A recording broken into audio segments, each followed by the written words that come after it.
IVM. In a blunt, orchestrated and unprecedented warning, the civilian government has informed the military leadership of a growing international isolation of Pakistan and sought consensus on several key actions by the state. As a result of the most recent meeting, an undisclosed one on the day of the all-parties conference on Monday, at least two sets of actions have been agreed. First, ISI DG General Rizwan Akhtar, accompanied by National Security Advisor Nasir Janjua, is to travel to each of the 4 provinces with a message for provincial apex committees and ISI sector commanders. The message: military-led intelligence agencies are not to interfere if law enforcement acts against militant groups that are banned or until now considered off-limits for civilian action. General Akhtar's interprovincial tour has begun with a visit to Lahore. Second, Prime Minister Nawaz Sharif has directed that fresh attempts be made to conclude the Pathankot investigation and restart the stalled Mumbai attacks-related trials in a Rawalpindi anti-terrorism court. Those decisions, taken after an extraordinary verbal confrontation between Punjab Chief Minister Shahbaz Sharif and the ISI DG, appear to indicate a high-stakes new approach by the PMLN government. What you just heard was an excerpt from a 2016 news story by journalist Cyril Almeida in the Pakistani newspaper Dawn. The Pakistan government denied the story on 3 separate occasions and instituted an inquiry into its details. It was reported that the Pakistani army was furious with the story as well as the civilian government. And what followed was that in 2017, the Pakistani Prime Minister Nawaz Sharif was accused by the Supreme Court for not being honest or reliable enough to hold power in the government. In the 2018 elections, Imran Khan swept into power, promising a Naya Pakistan. Some experts say, however, that this was a soft coup, repeating a pattern in which the Pakistani military has a say in the government's affairs.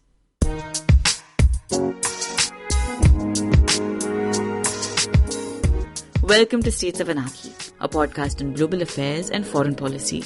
I'm your host, Hamsini Hariharan. Did you know that no Pakistani Prime Minister has ever completed a full term? The reasons have been many: assassinations, resignations, dismissals, no confidence motions, martial law. The reasons are aplenty, and Pakistan's military has featured in many of these cases. Civil-military relations are fraught in Pakistan.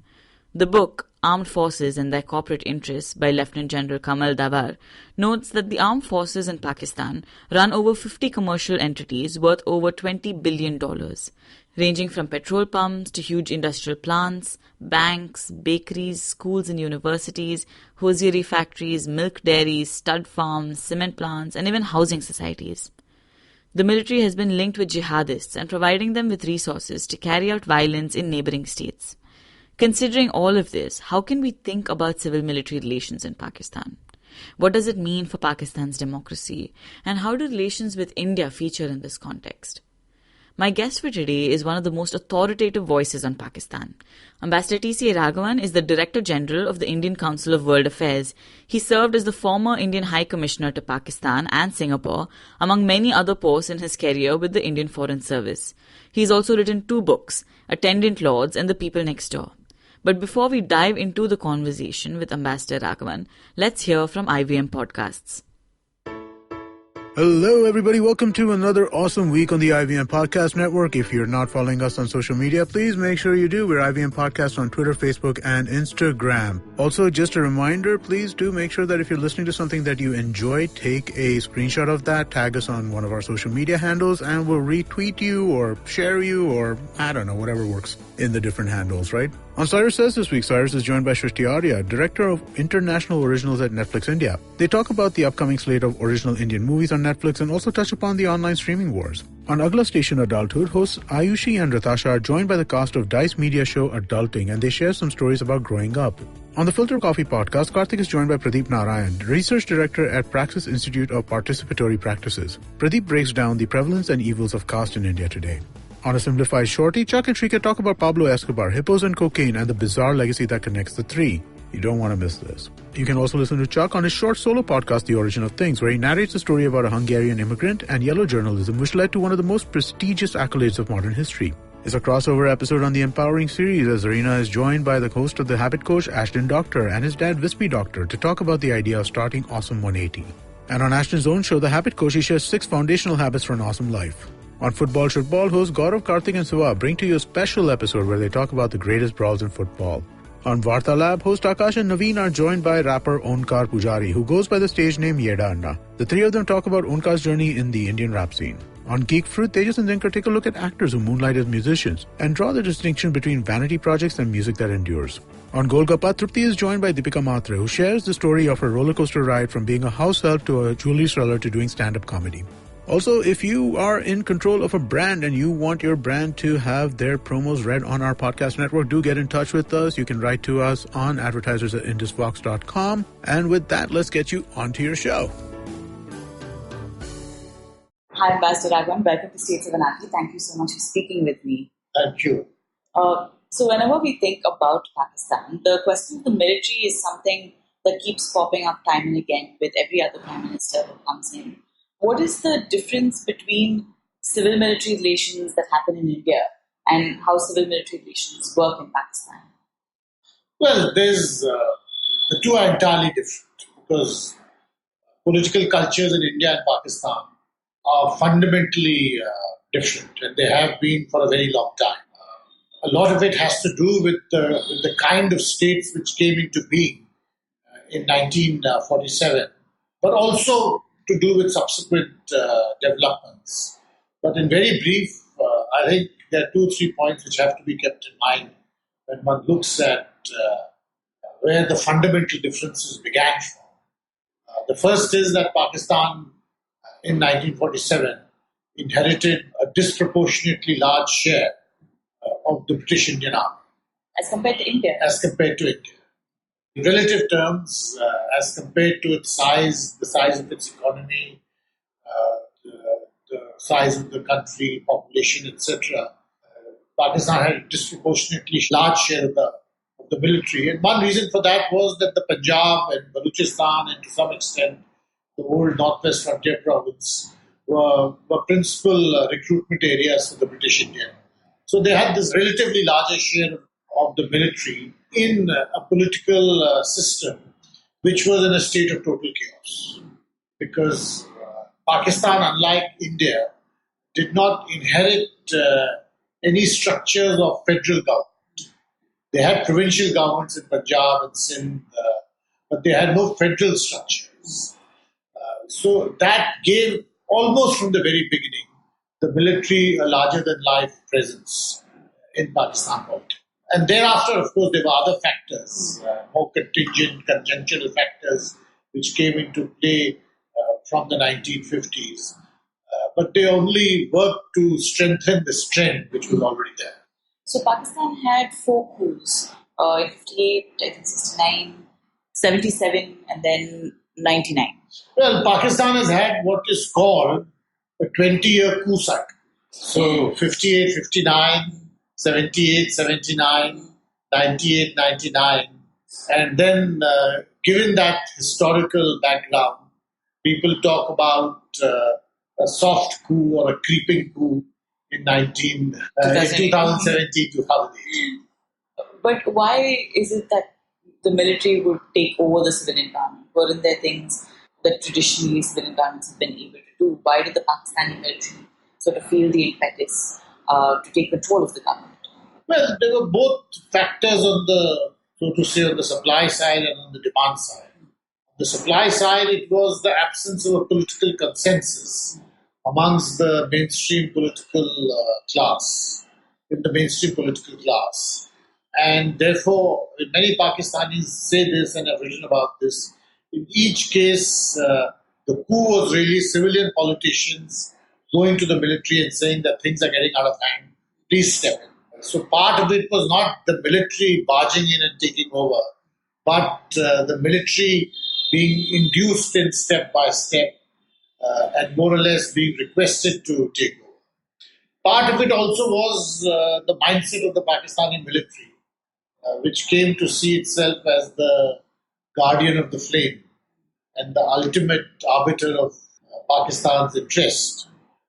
And therefore there was this feeling that things are going from bad to worse and we have to step in.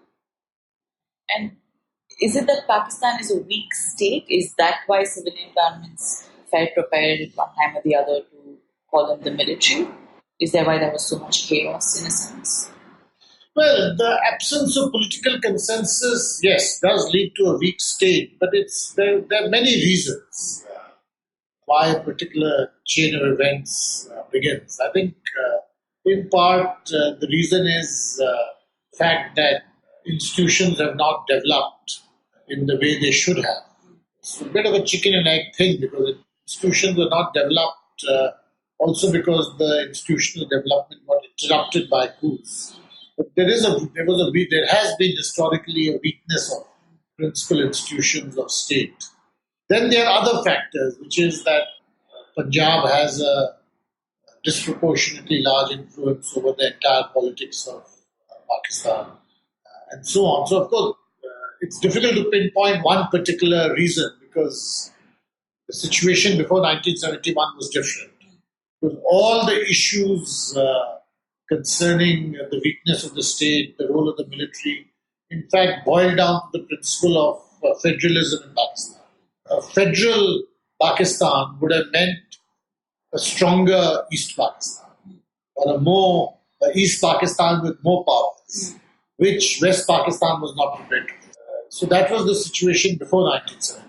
Post 1971, when Pakistan got more homogenized in a sense, consolidated around only the West, it was much more complex because while all these domestic factors were there, there was also a regional and international crisis.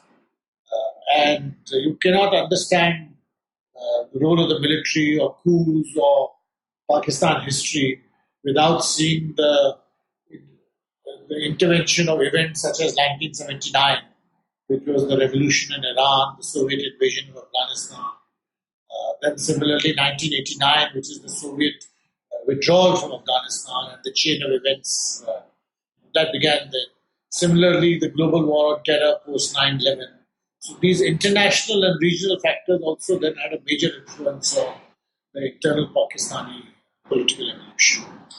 That makes sense. And I think post 1971, there was also sort of a cognizance in Pakistan that despite the war, Pakistan still has to do better. I think even in your book, The People Next Door, you sort of talk about a changeover.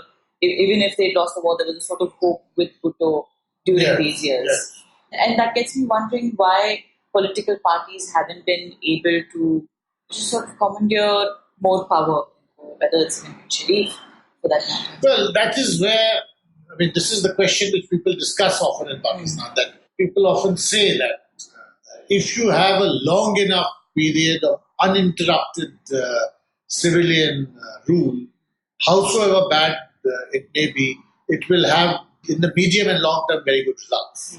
Because a political consensus or Pakistani politicians understanding that there is no option but to work together on certain fundamentals, that will come about.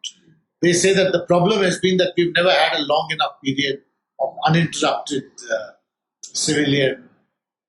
There's something to be said for that because the regional and the international factors or forces therefore become very important.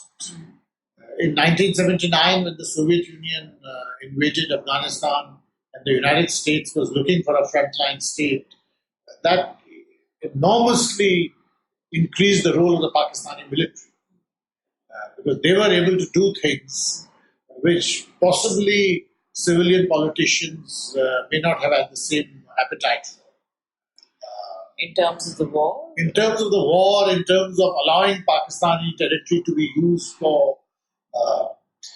because amongst the civilians, there would have always been, amongst the political class, there would have always been this sense of apprehension about the blowback effects this would have on Pakistan itself. And I think, therefore, the regional and international factors also have to be taken into account. And that is one very fundamental difference from India. Because of our size, we are to a great extent insulated from these. We are also affected, but we are not affected as much as a smaller country is. That directly also shares a large border with Afghanistan. That's right. And Iran in terms of the crisis. And sort of after the end of these regional and international crises during that period till the 90s. How do you think these crises affected the military? What legacy do you think they've had on military post? Well, it's interesting because the conclusions which the Pakistani military drew from the situation of the 1980s was somewhat different from what Pakistani intellectuals and Pakistani politicians were drawing. For instance, for the Pakistani military in 1989, the Soviet withdrawal, it led to a feeling of triumphalism that they have contributed in a very big way to defeating a superpower in their backyard. The political class or many Pakistani intellectuals, in fact, saw it differently. They saw the spread of insecurity and extremism within Pakistan, and they also started pointing to the growing economic gap which was emerging between India and Pakistan. For instance, despite the sense of triumphalism which the Pakistani military had, Pakistani economic indicators from the late 80s and early 90s steadily start going down. India last went to the IMF for a bailout in 1988 or 1989. We've not gone back since, or 1990. The Pakistanis have had to go back repeatedly. Yeah, about 22 times. Something like that, or maybe 10 times. 10, sorry, 15, yeah. But the fact is that the military drew opposite conclusions from actually what was happening in Pakistan. Because there was a decline in economic indicators, there was a flight of capital, there was growing insecurity, there was growth of extremism. But if you see it purely in strategic or political terms, you can see it as a victory and a cause for some triumphalism. And I'm guessing Pakistan also received huge amounts of foreign aid during this time because of all of these crises. Well, it didn't, because after 1989 and the Soviet withdrawal from Afghanistan, US interest in Pakistan also dried up. This is what happens when you get involved in superpower games, great power games. That once the interest of the great power changes, you find that your own interests are just not taken into account. So while the United States had turned a blind eye towards Pakistani nuclear programs through the late 70s, 80s, once the Soviets withdrew, all the sanctions related to nuclear weapons programs were put in place. Pakistan found, in fact, that it was cut off from concessional aid flows. And they were left to deal with things on their own, and that to a great extent contributed to the crisis which came at the end of the 1990s. There are many reasons why the crisis developed between the civilian politicians and the military. Basically, both Benazir Bhutto and Nawaz Sharif realized one thing, that they couldn't go on in this way. It was too costly for Pakistani interests, and therefore they needed a regional environment, which was more stable, which required better relations with neighbors. They couldn't just look at it in strategic and political terms. I think that is one big difference between the military view of things and the civilian view of things. And do you think that's why there was sort of, I don't know if you could classify it as an uptick in relations with India, with both of these leaders? Well, they attempted to. It didn't work. But both Benazir Bhutto and Nawaz Sharif realized, both in the 80s and in the 90s, that it was in Pakistan's interest to have better relations with India. But neither of them were able to put all the pieces in place to have a policy of that kind which would yield results. That was one issue in the 1990s. And I guess at the end of the day, the military survival and its need in that sense in state affairs depends on threats that come from the environment. And India would sort of be a natural threat for the military. But that factor is there. But there's also another factor to be kept in mind, which is that it's not as if everyone in the military wants bad relations with India. After all, there have been periods of good relations when the military has been charged in Pakistan. The problem is that the military doesn't trust the politicians, and the politicians don't trust the military. And because there's this internal gulf or this structural divide, then India becomes a kind of a shuttlecock between the two, which is why progress is so difficult, and also when it takes place, why it's so fragile. That's a powerful statement. And when you think about this period, this is also when sort of the military jihadi complex is something that starts to be shaped. Explain to me how that sort of happened. The military.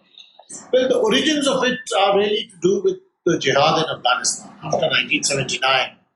And some people in Pakistan's intelligence apparatus, realizing that they could make themselves indispensable to the United States and also inflict some damage on the Soviet forces in Afghanistan by using religious schools and religious madrasas as recruitment grounds for creating these quasi-paramilitary auxiliaries, which were really the Mujahideen, which were then used to some effect against the Soviet forces. Once that succeeded, and it's not as if it succeeded as a military option, but it succeeded as a political option because in the end the Soviets withdrew from Afghanistan because they were preoccupied with what was happening within the Soviet Union itself.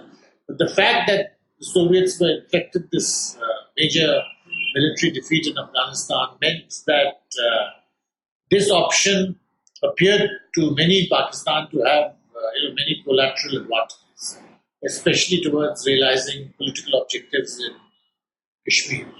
So they thought that the template developed in Afghanistan could be used against India and Jammu and Kashmir. But state-sponsored terrorism has a long history even before the war in Afghanistan, doesn't it? Particularly with respect to the insurgency in Kashmir, things like that. Well, the insurgency in Kashmir began in 1989. That more or less coincides with the Soviet withdrawal from Afghanistan. And certainly there was this mood of tranquilism in the Pakistani military especially, but also amongst many civilians, that if we have defeated a superpower in Afghanistan, why can't we liberate Kashmir? And this template which we developed in Afghanistan, we will use effectively against India. Now, because it coincided with a number of other dysfunctionalities in Pakistan, what happened was that this jihadi complex or the spread of extremism took on much deeper roots and spread much more than possibly the people behind it had anticipated. So much so that about 10-15 years later, it had become a major issue for themselves, where you had these extremist and jihadi groups which were less interested in Jammu and Kashmir, which they saw as far away, none of their business, and more interested in taking over parts of Pakistan. And that is what led to the Tehreek-e-Taliban emerging with such a force. And then you also have bombings, you also have shootings within parts of Pakistan. Yes. There are many people who say that, people have written about it, that between 2006 and 2017, that 10 years was the worst period in Pakistan's history after 1971, when the entire structure of the Pakistani state appeared to have question marks in front of it. And don't you think the military jihadi complex is sort of inherently destabilizes civil-military relations as well? Because when you have terrorists who are within your state, they will fundamentally look at disrupting normal state of affairs, and that sort of weakens the civilian government as well. Well, I don't think, in my view, there are different views on this. Okay. I don't think the military jihadi complex is a part of the Pakistani state. I don't think any Pakistani military officer thinks these jihadis whom he uses, their army uses as an instrument of policy, is their equal in any sense. They are instruments to be used and discarded. So it is not a part of the state in the sense we understand it. They are by no means a partner.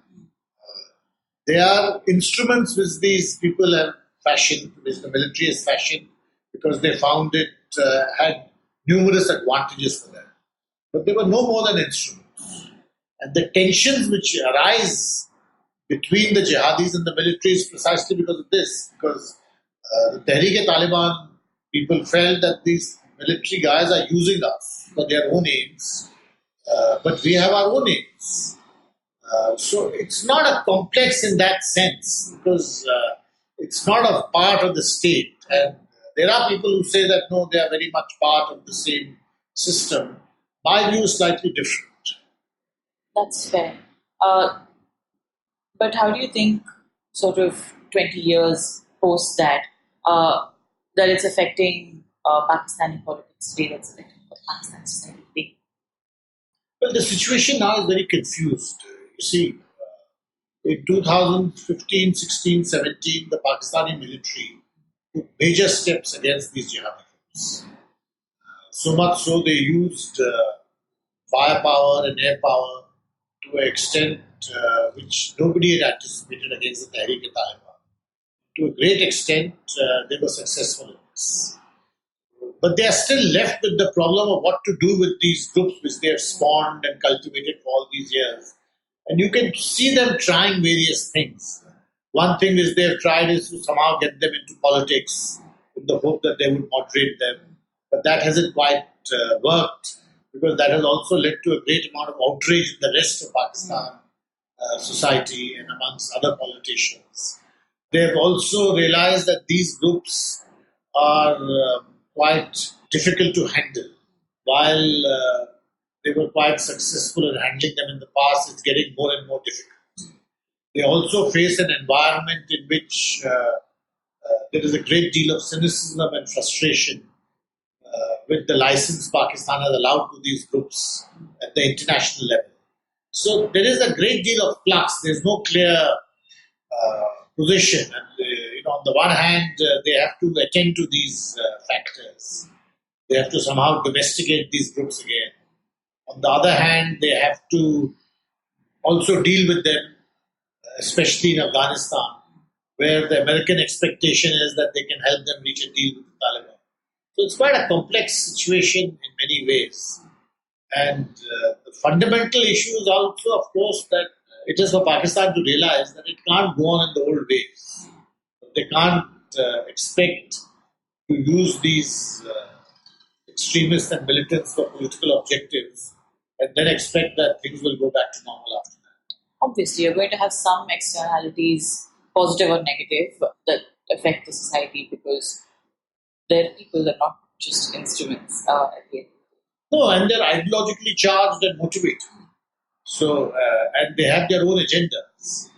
So, I think that realization one doesn't know what extent it has developed in Pakistan, how strong it is, and how the government will deal with this in the future.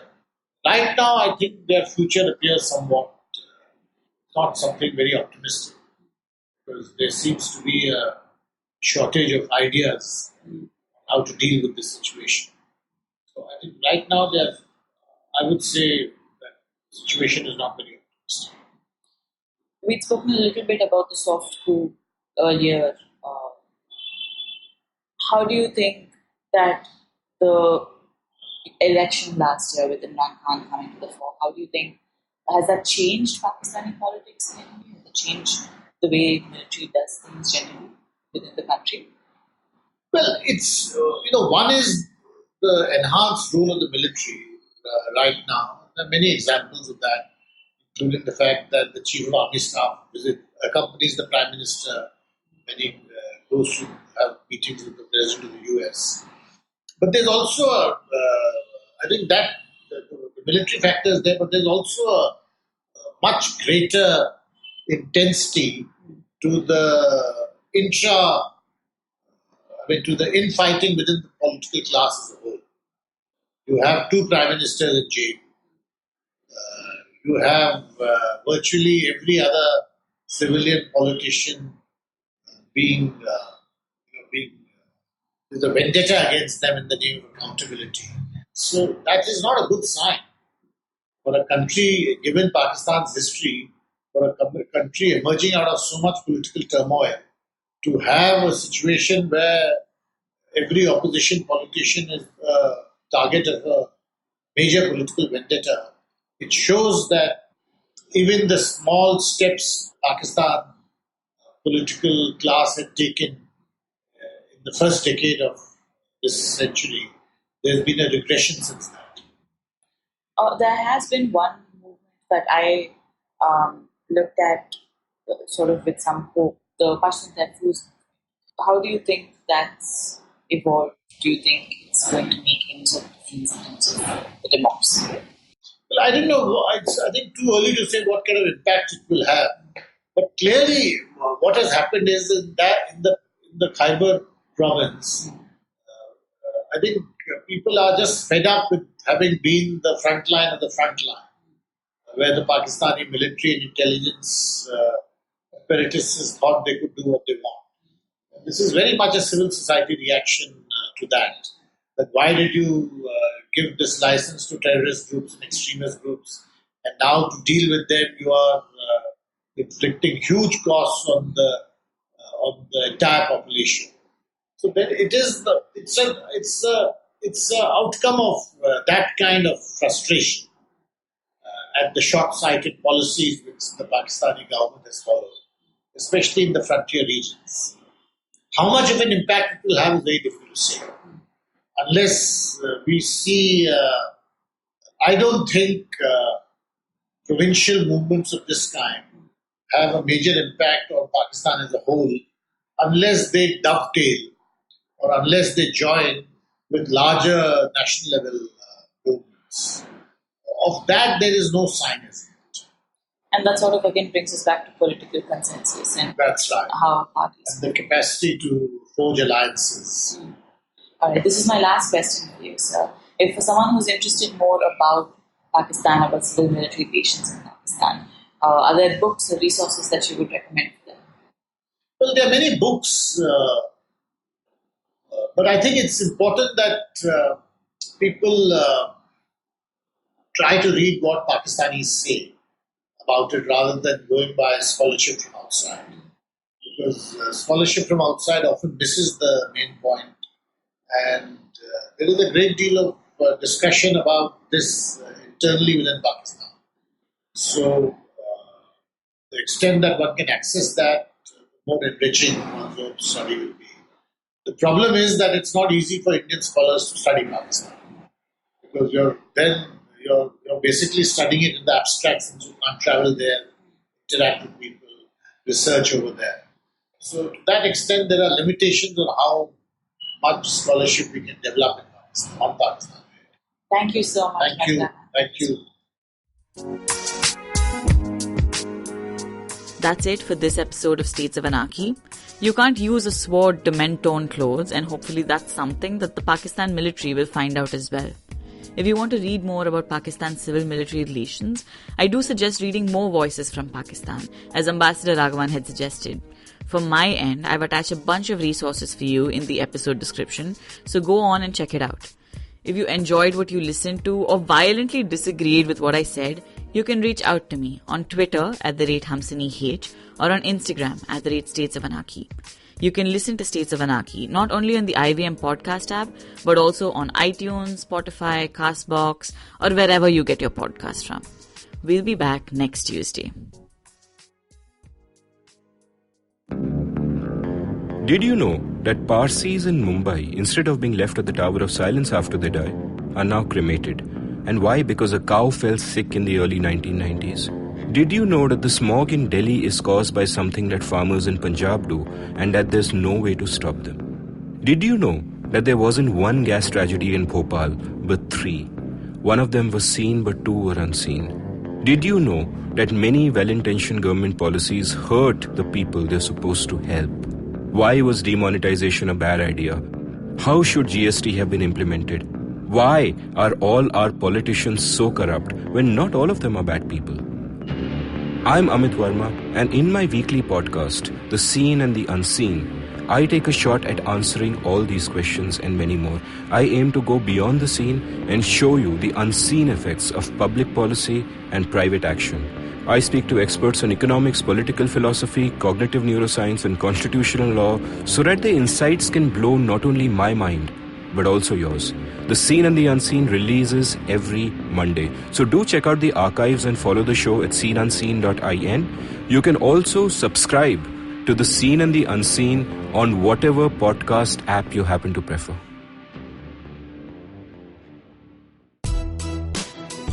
Are you constantly seeking happiness? Wondering how to make the most of every day? How not to let your inhibitions stop you from achieving your goals? It's now time to get your A-game on. It's time to unlock your true potential. Tune in to the Empowering series with me, Zarina Poonawalla, to feel empowered in all genres of life. From behavioral skills to management skills. From health to relationships. From mental well-being to emotional well-being. And of course, your finances. I've got you covered. With these tips and tricks from me, Zarina, and true life stories from my amazing guests, you're bound to bring your purest to the table. Tune in to the Empowering series with Zarina Poonawalla every Thursday on the IVM Podcast app, website, or wherever you listen to podcasts.